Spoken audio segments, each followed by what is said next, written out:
we have crocuses blossoming in the pocket garden.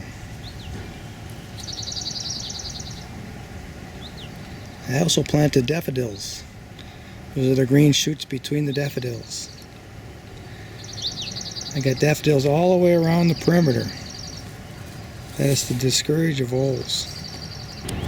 I'm putting a wire netting over the top of the hardware cloth on this pocket garden. This is to keep the woodchucks out in case they get in. That's 3-inch mesh. It's the cheapest stuff I can buy. I don't think I quite got enough to get all the way around. We're going to find out right now.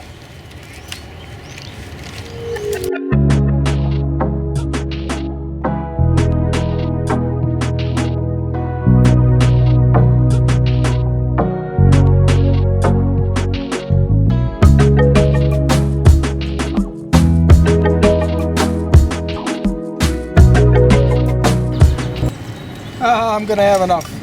That was a 50-foot roll.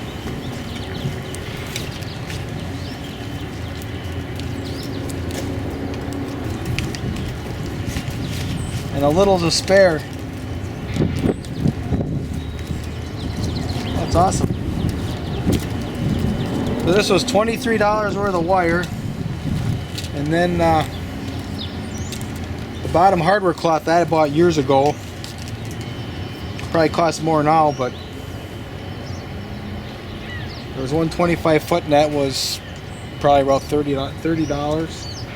And I have another section of it, probably half, so that's $45. And this 25 would be $70 with the fencing here. These posts I was using for the last 8-10 years as a path.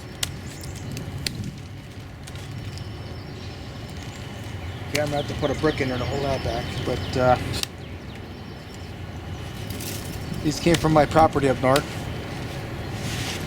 They didn't cost me anything. And if you want to know, there's 3, 5, 7, 10 posts in it. And these two wires together, this is a 2-foot hardware cloth and this is 3-foot chicken wire.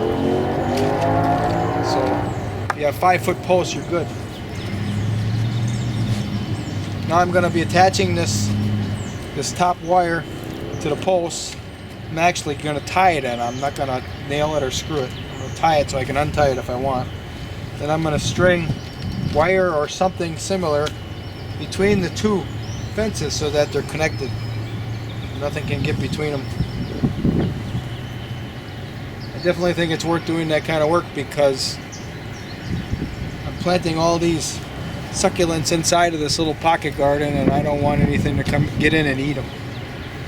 Now, like I mentioned on a previous video, I'm not going to attach the very top, or if I do, very loosely, so that if a critter starts crawling up this, he's going to grab this at the top and it's going to come down on him. It's going to be hard for him to get around and get through. More than likely it just gives up.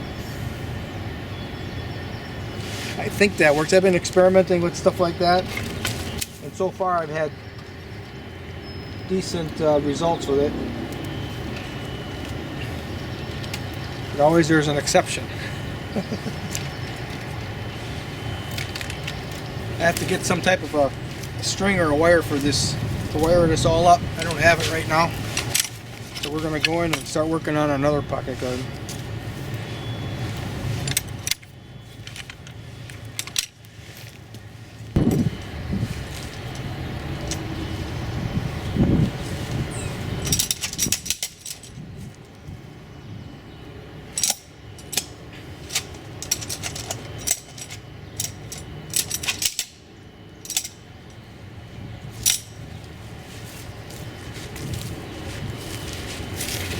Alright, I'm making a second pocket garden back here.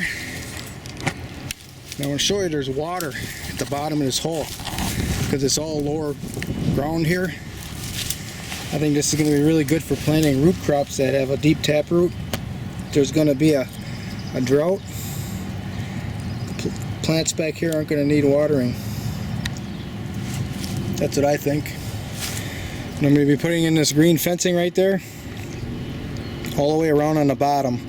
That's to keep baby bunnies out, because baby bunnies do get through this fencing system somehow that I have. There's this entire spot here is all encapsulated with welded wire on the bottom, chicken wire above that, and 2x3 inch welded wire above that, and it goes up 6 feet. So that was meant to keep the rabbits out and the deer out, but somehow the baby rabbits get in here. The big rabbits don't know. I've never seen a big rabbit in here, but the little bitty babies do. I haven't figured out where they're getting in yet. So we're gonna have a fence. There's an outside fence, here's an inside fence, and there's another fence around this pocket garden. I think fencing is the third best thing you could buy for a garden. Alright, there's the start of the pocket garden back here. This is the farthest back I'm going to build one. That's a black locust post that I grew on the property. It's about 8 years old. Black locusts take 100 years to rot in the soil, so we're good to go. That is vinyl coated hardware cloth. I've got some buried in the ground for over 10 years, probably longer than that, and it doesn't rust. At least it hasn't rusted up to this point, so I think it's more durable. So here's the northwest corner, and then it's going to bow out here a little bit to include this circle garden that I've been planting for the last 5-6 years. And it's going to come in and do an angle and then over, and then all that's going to be the pocket garden. It's going to be a big one. But in the surround here we have a lot of weeds there between the two fences, the wooden fence and the welded wire fence. I planted a nannyberry there. There's a basswood over there. There's black locust shooting up. I see red osier dogwood. There's blackberries. I planted aronia in there. High bush cranberries are growing in here, ronias. And this is what I call the Pawpaw Patch, this whole area. That's a big pawpaw, that's the biggest one. Here's a persimmons. You can see more pawpaws, pawpaw, pawpaw, pawpaw, pawpaw, pawpaw, pawpaw. There's a whole bunch of them back here. And more persimmons back here.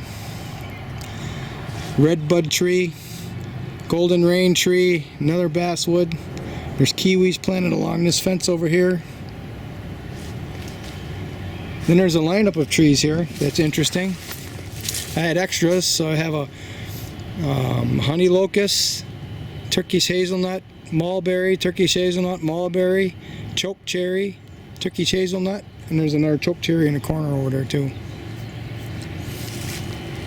There's a pocket garden inside of here that I started initially. That's the first one. That one's getting close to be completed. I just need some wire to wire it together, to wire the two fences together. So here we go again. Pocket Garden City. Spreading everything out. The idea is there's what's called bacterial quorum sensing. And if there's if there's 3 or more, it kind of does it a little bit. But if there's 8 or more different species of plants, the bacteria sense that, and they begin to superfeed the plants, because the plants are giving them sugars in return, and then they produce more humic fibers, I guess, in a very big way. And I kind of believe that because I started with inches of topsoil here, and now I have feet. And it can't be just the compost I'm making. It has to be all this diversity kicking in soil life. So now we're putting in these pocket gardens, and the idea is I'm not going to fertilize them. I'm going to see how long I can just plant over plant over plant year after year after year without any fertilization and still get a crop. We're going to find out if I live long enough anyways. I mean, if I live 3 years and it works 3 years, I can tell you it worked 3 years, right?